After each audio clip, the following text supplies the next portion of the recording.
Amen.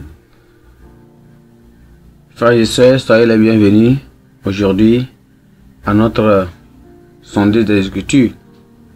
Vraiment, c'est un si merveilleux moment encore de se retrouver pour pouvoir étudier la parole de Dieu ensemble.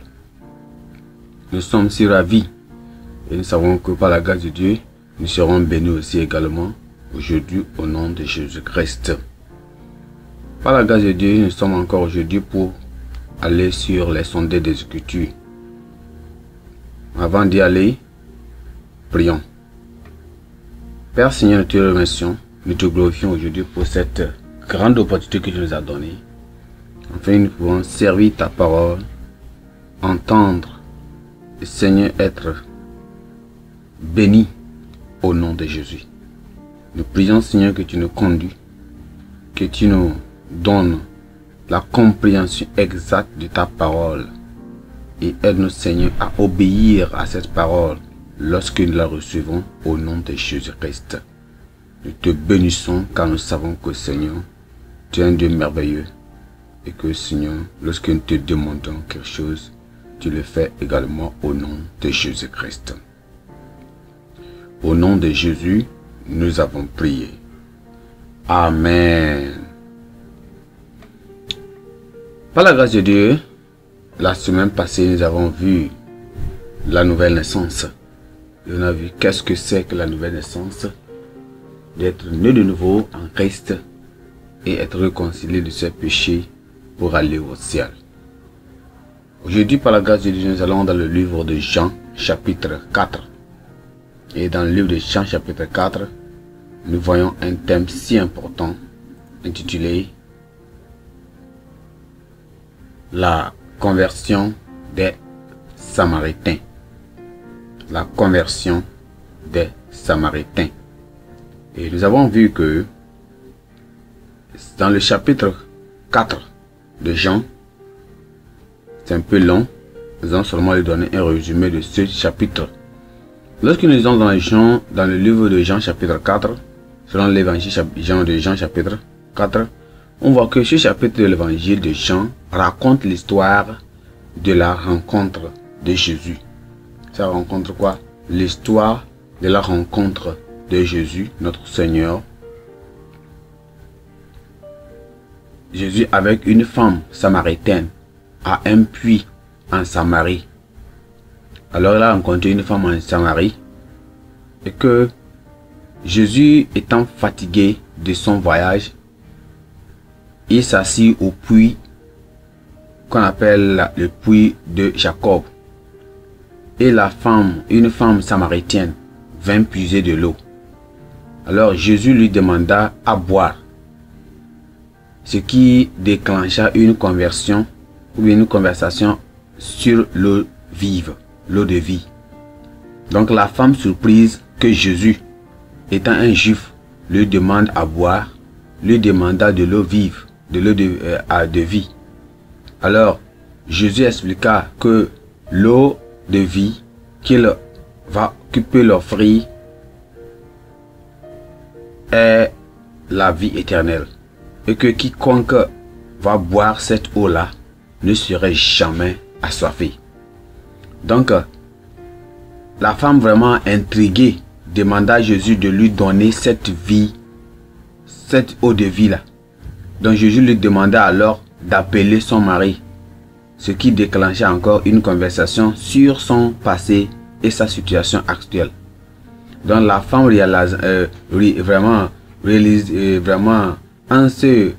en réalisant que Jésus connaissait tout d'elle.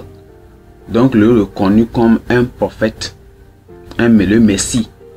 Et en ce moment que Jésus a saisi l'occasion de se révéler alors à elle comme le Messie, celui qui avait été envoyé pour sauver le monde. Donc la femme, excitée par sa rencontre avec Jésus, courut rapidement dans la ville et raconta à tout le monde l'histoire que l'homme qui lui avait dit tout ce qu'elle avait fait. Alors beaucoup de Samaritains crurent, parce que la femme était samaritaine. Elle crurent, beaucoup de personnes, ces Samaritains là, ils crurent en Jésus grâce à son témoignage. Donc on voit que Jésus et ses disciples passèrent ensuite 2 jours en Samarie, et en faisant quoi? L'œuvre de Dieu, en prêchant et en enseignant aux gens. Donc beaucoup d'autres Samaritains crurent en Jésus et lui demandèrent même de rester avec eux. Vous voyez, non? Donc en résumé, on voit que ce chapitre met en évidence quoi? La volonté de Jésus de se rapprocher de ceux qui étaient considérés comme des exclus, comme les Samaritains là, et leur offrir la vie éternelle. Donc il montre également quoi? L'impact que peut avoir le témoignage d'une seule vie, d'une seule personne sur les autres. Alors, c'est ce que, en résumé, ce chapitre 4 là nous donne. Gloire à Dieu. Alors, nous voyons ici dans ce chapitre là que quoi? On voit que de notre Seigneur Jésus-Christ étant en voyage en Judée, comme je viens de le dire, ses disciples étaient épuisés et c'est là qui a déclenché cette longue discussion entre eux. Gloire à Dieu. Bon, on n'a qu'à savoir que quoi? À cette époque-là, ou bien lorsque nous regardons un peu, comment dirais-je, en l'an 722 avant Jésus-Christ, le royaume du Nord avait perdu son territoire dans la terre promise. La terre promise, le territoire. Qu'est-ce que je vais dire? Ce que je vais dire est que quoi? Lorsque nous voyons le Seigneur Jésus-Christ, comme nous sommes en train de le dire, étant fatigué, il a décidé avec ses disciples, il prêchait la parole de Dieu et ils allaient en prêchant la parole de Dieu ici à là. Donc, étant fatigué maintenant, il a décidé de faire une escale près d'un puits, près d'une puits. Et c'est là que, et c'était à quoi? Il venait de la Judée et allait quoi? En Galilée avec ses disciples. Donc, épuisé, il s'arrêta au puits de Jacob. Et c'est là qu'on appelle Sichar, ou bien ce qu'on appelle Sichem, pour se reposer. Donc Sichar se trouvait sur la montagne d'Ephraïm. La montagne de quoi? D'Ephraïm. Donc, en ce moment-là, c'était aussi une province de Samarie, autrefois occupée par les 10 tribus du royaume du nord d'Israël. Les 10 tribus. Et quand on dit des tribus, il y avait 12 enfants, fils de Jacob. Et chaque enfant, chaque fils, sa génération a constitué quoi? Une tribu. Donc sous le roi, ces 10 tribus-là du royaume du nord d'Israël, sous le roi Jéroboam. Donc c'est là que les ossements de Joseph, qui est descendu d'Égypte là, ont été enterrés. Mais on voit que l'idolâtrie, la désobéissance et le péché ont pillé leur héritage et ont fait rejeter le Seigneur. Vous voyez, non? Alors, ainsi, on voit que en l'an 722, comme je viens de le dire, le royaume du nord là, ces royaumes du nord là, avait perdu son territoire dans la terre promise, c'est-à-dire à Cana. Donc, à leur place, le roi d'Assyrie a fait venir des hommes de Babylone et les plaça dans les villes de Samarie à la place des enfants d'Israël. Voyez, non? Et ils possédèrent Samarie et ils habitèrent dans leur ville, au lieu que les Israélites vivent là. Donc tout le territoire de la Samarie passait sous la possession de la Syrie, avec une mélange de juifs, c'est-à-dire les Israélites. Donc ces étrangers ont fait leur propre Dieu et les ont adorés comme les idoles. Donc à l'époque où Jésus exerçait son ministère auprès de la Samarie, de la Samarie, ou bien du puits samaritain, la relation entre les Samaritains et les Juifs des 2 tribus, c'est-à-dire quand on parle des Juifs des 2 tribus, c'était Judas et seulement Judas et Benjamin, vous savez, non? Donc du royaume du nord, Donc ces choses ne les faisaient, il y avait toujours un problème à ce moment. Donc ce royaume du sud était fait de discrimination. C'était un royaume de discrimination. Un royaume de discrimination, de rivalité, de mépris et même de haine. L'autre contre l'autre. De l'un contre l'autre. Alors que les Samaritains se vantaient, faussement d'être des descendants des saints pères et prétendaient appartenir au patriarche de Jacob. On peut le voir dans Jean chapitre 4, le verset 12. Donc les Juifs les considéraient comme une race mixte, indigne de l'héritage hébraïque. Donc Christ était cependant déterminé à ne pas laisser cette animosité séculaire entraver sa mission. Vous voyez, non? Donc sa mission auprès de celles des perdus, c'est-à-dire y compris même les pécheurs, c'est-à-dire quand ils étaient perdus, les pécheurs, y compris les Samaritains même là. Donc Dieu attend des vrais chrétiens qu'ils mettent de côté toutes les divisions raciales, toutes les divisions tribaliques, toutes les divisions créées par l'homme et qui s'adressent à tout et à tous avec l'évangile. Gloire à Dieu. Ce que nous regardons dans cette étude, nous allons voir, nous verrons 3 parties essentielles pour mieux comprendre ce texte. La première partie, on va parler de quoi? Les méthodes et les obstacles pour le gain efficace d'âme. Et deuxièmement, on verra le message et la sagesse des vainqueurs efficaces d'âme. Et on va troisièmement le ministère et la prédication de Christ guidé par un objectif. Vraiment, on voit quoi? Les méthodes et les obstacles pour le gain d'efficace d'âme. Donc, c'est tellement important que nous allons en comprendre que quoi? Nous devons aller prêcher l'évangile. Donc, bien que l'opposition, en particulier de la part des pharisiens, ait commencé à monter contre son ministère, c'est-à-dire contre le ministère de Christ, Christ ne se laissait pas décourager par de telles distractions. Ses enseignements et même sa popularité avaient commencé à bouleverser quoi? Leur système maléfique. Mais parce que son ministère était jeune, il décida de quitter la Judée pour la Galilée. Donc, le transfert du Seigneur de la Judée en Galilée enseigne de quoi?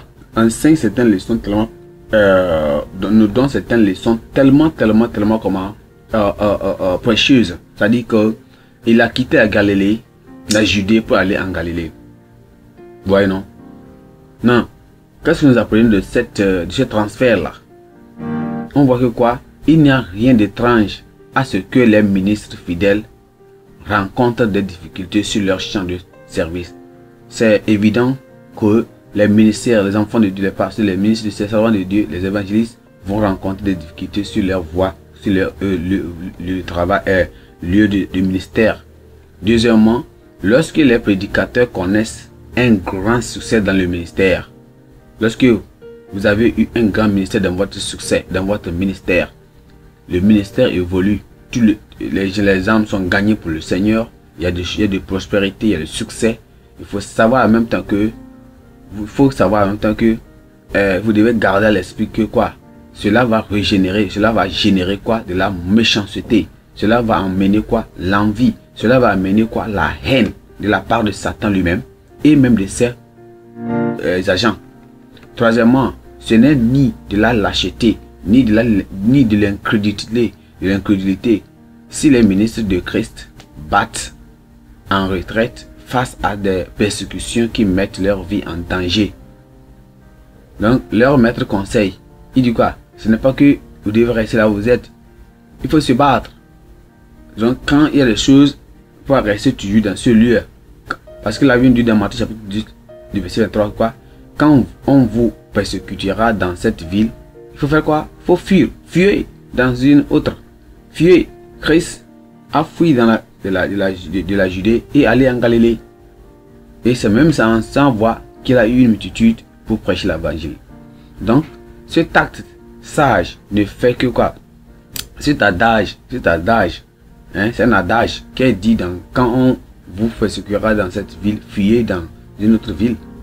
Donc, c'est un acte sage et ne fait seulement avancer l'évangile.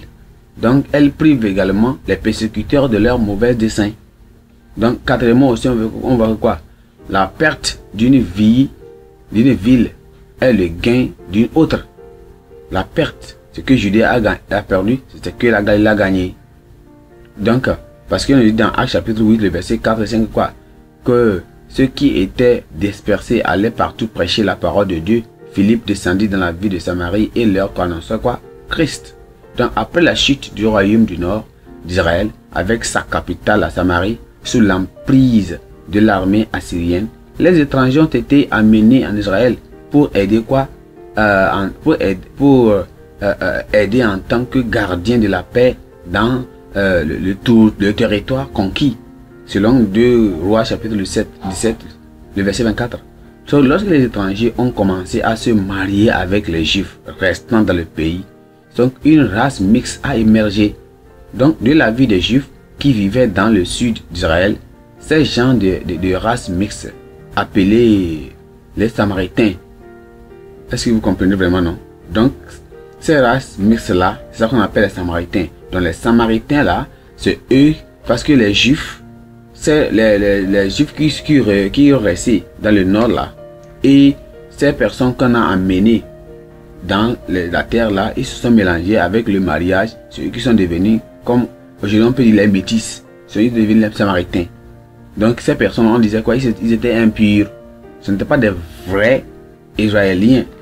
Donc ainsi ils étaient haïs par les juifs eux-mêmes, les juifs purs, qui estimaient que ils estimaient que quoi, par des mariages mixtes avec des étrangers, ils trahissaient la nation et le peuple juif. Donc, et pour éviter quoi, d'éventuelles railleries, les Samaritains ont mis en place un centre de culte alternatif. Voilà. Ainsi, la femme que Christ a rencontrée en Samarie était tellement absorbée par le sentiment tribal qu'elle a failli manquer une grande occasion qui s'offrait à elle. Donc les obstacles de l'abstention efficace d'âme comprennent quoi? Les persécutions. Voyons, ces choses-là, ce sont les persécutions qu'on peut rencontrer dans notre voie. Lorsque les enfants de Dieu sont pour faire le travail de Dieu, ils seront persécutés. Ils seront persécutés. Ils auront les restrictions à la prédication de l'évangile. On va le donner, ne prêchez pas ici, ne prêchez pas ici. Il y aura des lois et des édits. Il y aura aussi des préjugés raciaux. Il y aura ce qu'on appelle aussi les considérations sur le soi au-dessus de l'évangile. Il y aura aussi ce qu'on appelle les argumentations. Vous voyez, non? Il y aura aussi l'incompréhension du message de l'évangile. Il y aura aussi ce qu'on appelle l'affiliation religieuse. Donc, les gens vont dire, oh, moi je suis de cette église, toi sortez. C'est au moment quand nous allons pour faire l'évangélisation. Tu vois, si tu fais attention, quelqu'un va dire, hey, vous là, je ne vous aime pas. Moi je suis de cette église, moi je ne veux pas. Il va prendre son église pour mettre en avance.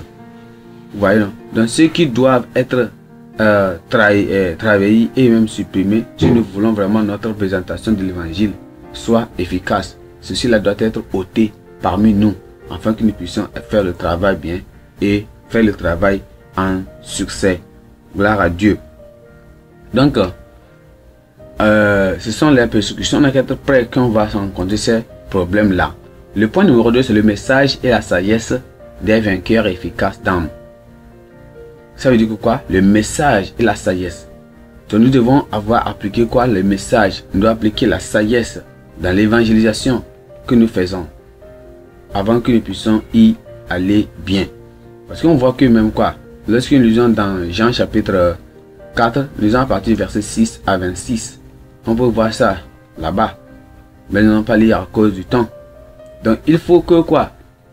On a qu'à savoir que quoi, pour pouvoir prêcher l'évangile, il faut vraiment avoir quoi? La sagesse, comme nous sommes en train de le faire aujourd'hui dans nos croisades. Dans nos croisades, il faut la sagesse de Dieu pour faire sortir les pécheurs pleins de préjugés, de leurs coquilles de suffisantes dans le royaume de Dieu. Donc on voit ici que quoi? Jésus a démontré la nécessité de la sagesse divine dans l'acte de gagner des âmes. Donc cette sagesse se manifeste parfois dans une question ou une phrase simple, directe et aussi apparemment inoffensive. Donc que le Saint-Esprit utilise pour conduire quoi? Un pécheur à la conviction et même quoi? À la conversion. Donc certaines de ces questions et phrases se trouvent dans Jean chapitre 4, le verset 7, 13, 16. Lisons ça un peu.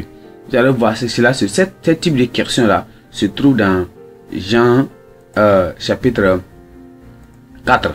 On va voir le verset 7. Vous allez voir une de ces questions là. Le verset 7 dit quelque chose. Il dit quoi? Il dit, une femme de Samarie vint puiser de l'eau. Jésus lui dit, donne-moi à boire. Vous voyez la phrase là?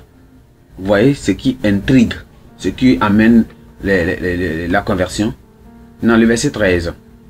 Le verset 13. Et ça qui amène la conversion. Verset 13 dit, il dit, Jésus lui répondit, quiconque boit de cette eau aura encore. Quiconque boit de cette eau aura encore soif. C'est-à-dire que cette personne qui boit de l'eau là n'aura plus encore quoi? De soif. Lisons le verset 16. Verset 16 dit quelque chose. Il dit, Jésus va, lui dit Jésus, appelle ton mari et viens ici. Vous voyez, Jésus connaît ce qui va arriver. Mais il a mis cette question là pour pouvoir amener quelque chose. Vous voyez, non? Donc, ce sont des questions et des phrases qui amènent le pécheur à vraiment être sauvé ou bien à être convaincu du message, vous voyez, du message qu'il reçoit ou bien qu'il est vraiment en face d'eux. Parce que nous voyons aujourd'hui, on va regarder les messages de notre pasteur Koumoui et comment il fait ces messages, comment les messages sont tellement directs, vraiment purs, non dilués, tellement solides. Et ça en même temps mène la conviction et la conversion du pécheur. Le fait que Jésus-Christ est le sauveur du monde et la source d'eau vive ou bien de l'eau de vie, donc devrait être au cœur de tous les messages d'un gagneur d'âme. Donc quand nous allons pour prêcher l'évangile, le centre-parole, la centre-parole de ce que nous allons parler, c'est de Christ, c'est pas de nous-mêmes. Donc en d'autres termes, le message d'un gagneur d'âme est incomplet sans la révélation de Jésus-Christ en tant que le Messie, sans prêcher Christ. Christ est celui qui nous comble de sa grâce et de sa vérité et nous accorde un rafraîchissement constant, ce que nous devons faire. Donc il est le don inévitable, ineffable de Dieu, donc qui a été donné pour délivrer l'homme de l'esclavage du péché. Le péché, c'est l'esclavage. En dépit de cette vérité, beaucoup de pécheurs ne savent pas encore qu'il est le don spécial accordé par Dieu. Christ est le don spécial accordé par Dieu. Une grande lumière s'est levée sur la Samaritaine. Et en entendant la plus grande révélation de tous les temps, c'est moi qui te parle, c'est Christ qui te parle. Dans le verset 26, cette simple déclaration de Christ a finalement conduit à leur rapture, à leur soulèvement, à leur coupure, à leur enlèvement de la garde religieuse de la Samarie. Donc, en fait, la conversion avec le Messie était trop sacrée et l'effet sur lequel trop exact pour permettre sa continuation. C'est pourquoi elle laissa sa cruche, sa vase d'eau et se rendit immédiatement à la ville pour faire connaître aux autres. Donc, nous devenons participants de la vie qui est en Christ, nous devons aussi aller de l'avant en partageant cette nouvelle. Vous venez à l'église, vous êtes venu de nouveau, vous avez entendu la parole de Dieu. Ne gardez pas cette parole à vous seul. Allez-y aussi, distribuez cette parole avec les autres personnes. Permettez-eux d'être sauvés aussi par vous en prêchant et en partageant cette nouvelle que vous avez reçue au nom de Jésus-Christ.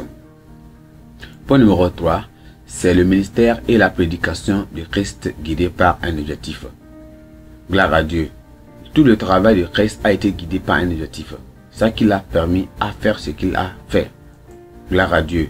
Lorsque nous regardons le verset 34, le verset 31 de notre test, le verset 31, lisons cela. Le verset 31, Jean chapitre 4, le verset 31. Il dit quoi? Il dit, pendant ce temps, les disciples le pressaient de manger, disant, Rabbi, mange. Rabbi, mange. Il le pressait de manger. Vous voyez, Jésus-Christ dit que non, ça c'est pas mon travail. Je ne suis pas venu pour ceci. Il a montré quelque chose.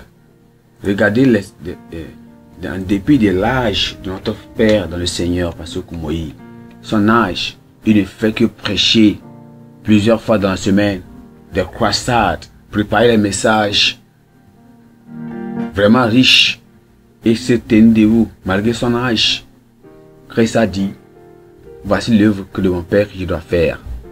Donc, il a dit, maître, mange. Mais il a dit non, ma passion, la passion différente de Christ et son désir ardent du salut des âmes en voie de la disparition l'ont contraint à mettre à de côté son confort personnel. Ici, ça l'a poussé à mettre son confort de côté. Et il ignora même temporairement l'envie de manger. Il ignora même qu'il doit manger. Il ignora, il a oublié cela. Et il doit aller servir d'autres personnes spirituellement. La faim spirituelle. Il a estimé le besoin de manger ne peut être comparé à l'urgence que présente cette histoire. Donc, il dit quoi? J'ai l'occasion de sauver une âme mourante. Donc, dès que, bien des vivants, des viandes à manger que vous ne connaissez pas. Dans le verset 32. Il a dit ça, pour l'instant. Donc, l'œuvre du Père était sa joie. Il a mis de côté la nourriture pour faire ce qui compte le plus. C'est l'exemple là il a dit dans le verset 34 quoi? Ma nourriture, c'est de faire la volonté de celui qui m'a envoyé et d'achever son œuvre. Donc, si nous voulons vraiment suivre cette race, il devient opportun que nous nous consacrions diligemment et patiemment au service de Dieu, afin que nous puissions recueillir la moisson de la fin des temps avant que le gaspillage ne s'installe. Le Seigneur a souligné d'urgence de la nécessité de moissonner des multitudes d'âmes affamées dans le royaume de Dieu avant qu'ils ne se perdent éternellement. Avant que ces personnes ne se perdent éternellement. C'est ce que notre Père le Seigneur est en train de faire chaque moment. Il dit que de manger le pain physique, c'est mieux pour moi d'aller se prendre soin de ces personnes qui sont en train de mourir dans le péché. Gloire à Dieu. Donc le Seigneur nous amène aujourd'hui à faire quoi? À aller prêcher l'évangile, à faire ce qu'il a fait. Vous voyez? Parce qu'on voit qu'on a allé prêcher l'évangile. Il dit, Seigneur, je ne suis pas digne que tu viennes sous mon toit, mais seulement dis la parole. Vous voyez ce que le centurion avait dit, l'homme de guerre avait dit, mais il a cru. Le Seigneur l'a gentiment réprimandé pour avoir cherché des signes et des prodiges au lieu de la parole de Dieu. Vous voyez, non? Mais le noble persista sa demande en disant que quoi? Oh Seigneur, descends ici, mon enfant meurt. Bien que la foi ne donne pas les deux conditions à Dieu, elle persiste jusqu'à ce que la réponse vienne. Jésus répond à sa demande en prononçant une parole d'autorité, en disant, va ton chemin, ton fils vit. Et c'est dans le verset 50, cela s'est arrivé. Que le Seigneur nous aide dans le faire et continuer à prêcher cet évangile. Et en prêchant cela, il y aura des signes et des prodiges qui vont nous suivre au nom de Jésus-Christ. Que le Seigneur nous aide à prêcher l'évangile, à faire tout ce que le Seigneur veut que nous fassions, en prêchant l'évangile chaque moment, comme aussi, et lorsque nous allons aussi dans les croisades, les messages qui sont prêchés aussi, nous allons faire de tout un truc pour que nous puissions prendre soin de ces messages, et les nouveaux convertis, nous allons les suivre et faire le suivi de près, et ils seront grandir spirituellement. Que le Seigneur nous aide à le faire au nom de Jésus-Christ. Prions. Père, nous te bénissons, nous te rendons gloire, nous te bénissons pour cette étude. Nous prions, Seigneur, Christ a évangélisé. Il nous a montré comment nous pouvons évangéliser et avoir d'efficacité dans notre évangélisation. Aide-nous, Seigneur, à le faire de même au nom de Jésus-Christ. Seigneur, en haute de nous, Seigneur, la paresse, haute de nous, Seigneur, la peur, haute de nous n'importe quoi qui peut nous empêcher d'aller prêcher l'évangile au nom de Jésus-Christ.